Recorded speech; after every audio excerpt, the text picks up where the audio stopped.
So hi, I'm Joanne Montiliano. My reporting is about frustration and defense mechanism. So what is frustration? Frustration is a feeling of anger or annoyance caused by being unable to do something, the state of being frustrated. The definition of being frustrated is annoyed or ready to give up. An example, an example of a frustrated person is someone who has been working on solving a crime analysis for an hour with no success. Frustrated is defined as to have prevented someone from accomplishing something or annoyed someone. An example of to have frustrated someone is to have continuously battered the person while she was doing her homework. Something that causes of feelings or anger and annoyance, something that frustrated someone. The act of preventing the success of something, the act of frustrating something. So, where does frustrations comes from? In the simplest terms, frustration is an emotion that comes from being blocked from achieving an intended goal. There are two types. There are internal sources of frustration as well as external sources. Internal sources, if you're not able to get what you want, the disappointment and frustration on you feel may well be the outcome. Internal sources, this may be due to a loss of self-confidence or self-esteem, or you may be afraid of certain social situations. While the external sources, often, it's the conditions you encounter outside yourself that are the sources of some frustration. This includes the people, places, and things that serves as roadblocks to getting things you want done. Perhaps the most universal source of frustration is anything that causes you to waste time. External sources, we are all familiar with and likely have to deal with on a regular basis the time lost due to traffic delays, waiting in line, getting to a store or establishment only to find that it's closed or doesn't have what you want in stock. So, how does frustration makes you feel? People react to frustration in a number of ways. In response to frustration, they can get angry, give up or quit, lose self-esteem, um, feel a loss of self-confidence, experience of stress, feel sad, uncertain, depressed, or anxious, turn to substance abuse, engage in other negative, self-destructive, or addict behaviors. There are many types of frustration. Number one is environmental frustration. Sometimes frustration grows from our surrounding environment in which we live or work. For this reason, environment of a frustrated person is responsible in many cases for growing frustration in his mind. So, environment frustration, an example, because when a person faces unfavorable environment in the path of his working and long-term goal, he becomes frustrated. This type of frustration is called as environmental frustration. So number two, personal frustration. Every man has some expectations and person wants. Everyone reserves those. On the other hand, the qualities and abilities of a person is limited. It means that capability of a person is always limited. Personal frustration with limited capabilities, no one can fulfill all wants and expectation in one life. For this reason, one cannot become what he wants to be. Personal frustration grows from his point. Number three, conflict frustration. Sometimes there are happen conflict, be the industry owner and workers, workers to workers. Such conflict makes industrial worker nervous and gloomy. Such incident creates psychological pressure or for those workers. Conflicting frustration gradually, such psychological pressure and gloominess turns into frustration. These types of frustration is called as conflicting frustration. Number four, motivational conflict. Motivation is one kind of power which which makes a person delightful for work. Furthermore, positive motivation can make man dynamical and encourages for work. For this reason, every management tries to use motivation to increase productiveness of their workers. Motivational conflict, on the other hand, motivation decreases mental pressure of a person, but when a worker feels proper motivation, only then that person feels one kind of pressure. Gradually, that pressure turns into frustration. How to overcome frustration? Um, if you struggle with ito, if you struggle with frustration related to trauma or loss, you may try to hide feelings in that hope that they will go away. Unfortunately, intense feelings must be recognized and dealt with. They don't just go away on their own. How can you overcoming frustration? If you are feeling bottled up inside and are not sure what to do about it, try talking with someone you trust. Talking may help you become more clear about what you are feeling.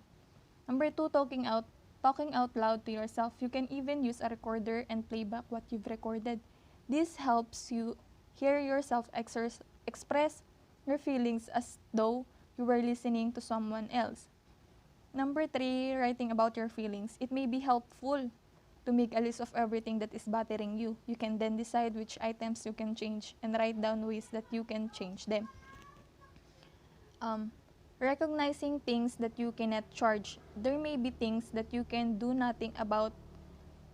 Simply writing them down is often helpful. Reminding yourself that some things are beyond your control also helps. Letting go of the wish that you could change them may be hard to do. You may need to remind yourself daily or many times throughout the day that these things are beyond your control. Making changes to help reduce your anger and frustration. For example, if your television programs bother you, move the television into a room where you can shut the door, or you can wear earplugs if noises such as the television or radio seem louder than usual. If you continue to have trouble overcoming your frustration, or if you had the problems with anger in the past, talk about your concerns with someone you trust, such as a clergy person or a health professional. You may decide to join a self-help group or seeking counseling. So, let's go to defense mechanisms. So, what is defense mechanisms? Defense mechanisms are behaviors people use to separate themselves from unpleasant events, actions, or thoughts. These psychological strategies may help people put distance between themselves and traits or unwanted feelings such as guilt or shame. How do defense mechanism works? In Sigmund Freud's model of personality, the ego is the aspect of personality that deals with the reality. While doing this, the ego also has to cope with the conflicting demands of the id and the superego. The id, the part of the personality that seeks to fulfill all wants, needs, and impulses. The id is the most basic, primal part of our personalities and does not consider things such as social appropriateness, morality, or even the reality of fulfilling our needs and wants. The superego, the part of the personality that tries to get the ego to act in an idealistic and moral manner. The superego is made up of all the internalized morals and values we acquire from our parents, other family members, religious influences, and society. In order to deal with anxiety, Freud believed that defense mechanisms help shield the ego from the conflicts created by the id, superego, and reality. So what happens when the ego cannot deal with the demands of our desires, the constraints of reality, and our own moral standards? According to Freud, anxiety is an unpleasant inner state that people seek to avoid. Anxiety acts as a signal to the ego that things are not going the way they should. As a result, the ego then employs some sort of defense mechanism to help reduce these feelings of anxiety. Defense mechanisms are not a normal natural part of psychological development. Identifying which type you, your loved ones, even your coworkers use can help you in the future conversations and encounter. There are many types of defense mechanism, but these are the 10 most common defense mechanisms. Dozens of different defense mechanisms have been identified. Some are used more commonly than others. In most cases, these psychological responses are not under a person's conscious control. That means you don't decide what you do when you do it. Here are a few common defense mechanisms. Number 1, denial. This is one of the most common defense mechanisms. It occurs when you refuse to accept reality or facts. You block external events or circumstances from your mind so that you don't have to deal with the emotional impact. In other words, you avoid the painful feelings or events. The denial, this defense mechanism is one of the most widely known too. The phrase "they are in denial" is commonly understood to mean a person is avoiding reality despite what may be obvious to people around them. Number 2, repression. Unsavory thoughts, painful memories, or irrational beliefs can upset you. Instead of facing them, you may unconsciously choose to hide them in hopes of forgetting about them entirely. Repression, that does not mean, however, that the memories disappear entirely. They may influence behaviors and they may impact future relationships.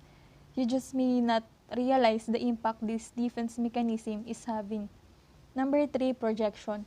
Some thoughts or feelings you have about another person may make you uncomfortable if you project those feelings or misattributing them to the other person.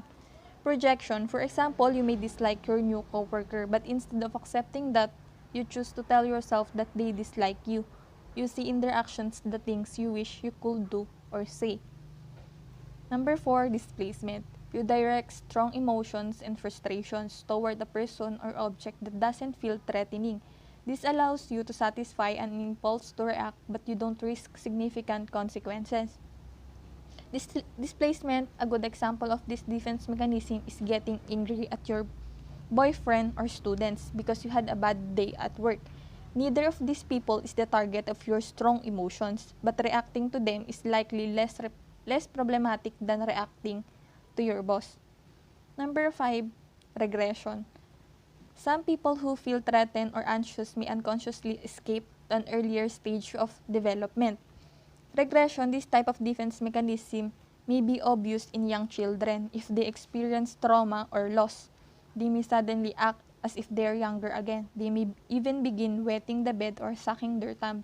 Adults can regress too. Adults who are struggling to cope with events or behaviors may return to sleeping with a cherished stuffed animal, overeat foods they find comforting, or begin smoking or chewing on pencils or pens. They may also avoid everyday activities because they feel overwhelming. Number 6, rationalization. Some people may attempt to explain undesirable behaviors with their own set of facts. This allows you to feel comfortable with the choice you made even if you know on another level it's not right. Rationalization, for example, people who might be angry at coworkers for not completing work on time could be ignoring the fact that they're typically late too. Number 7, sublimation. This type of defense mechanism is considered a positive strategy. That's because people who rely on it choose to redirect strong emotions or feelings into an object or activity that is appropriate and safe. Sublimation, for example, instead of lashing out at your employees, you choose to channel your frustration into kickboxing or exercise. You could also funnel or redirect the feelings into music, art, or sports. Number 8, reaction formation. People who use this defense mechanism recognize how they feel, but they choose to behave in the opposite manner of their instinct. Reaction formation, a person who reacts this way, for example, may feel they should not express negative emotions such as anger or frustration. They choose to instead react in an overly positive way. Number 9, compartmentalization. Separating your life into independent sectors may feel like a way to protect many elements of it. Compartmentalization, for example, when you choose to not discuss personal life issues at your work, you block off or compartmentalize that element of your life. This allows you to carry on without facing the anxieties or challenges while you're in that setting or mindset. Number 10, intellectualization. When you're hit with a trying situation, you may choose to remove all emotion from your responses and instead focusing on quantitative facts. Intellectualization, you may see this strategy in use when a person who is let go from a job, you choose to spend their days creating spreadsheets of job opportunities and leads. So, what is the treatment for unhealthy defense mechanism? Defense mechanisms can be viewed as a type of self-deception. You might be using them to hide emotional responses that you don't want to deal with from yourself. However, it's done mostly on an unconscious level. You're not always aware of the way your mind or ego will respond. That doesn't mean, however, that you can't modify or change the behaviors. Indeed, you can transform unhealthy defense mechanisms into ones that are more sustainable. These techniques could help. Number one, find accountability. Friends and family members can help you recognize these mechanisms. Find accountability by drawing attention to the self-deception. They can help you to identify the moment you unconsciously make an unhealthy choice that allows you to then decide in the conscious state what you really want to do. Number two, learn coping strategies. Therapy with a mental health expert such as psychotherapist, psychologist, or psychoanalyst may help you recognize the defense mechanisms you use most often. They can help you learn active responses to make choice on a more mindful level. The takeaway: defense mechanisms are normal and natural. They are often used without any long-term complications or issues. However, some people do develop emotional difficulties if they continue to use this mechanism without coping with the underlying trait or anxiety. Treatment focusing on helping you address issues from a mindful place, not an unconscious one. Thank you. That's all.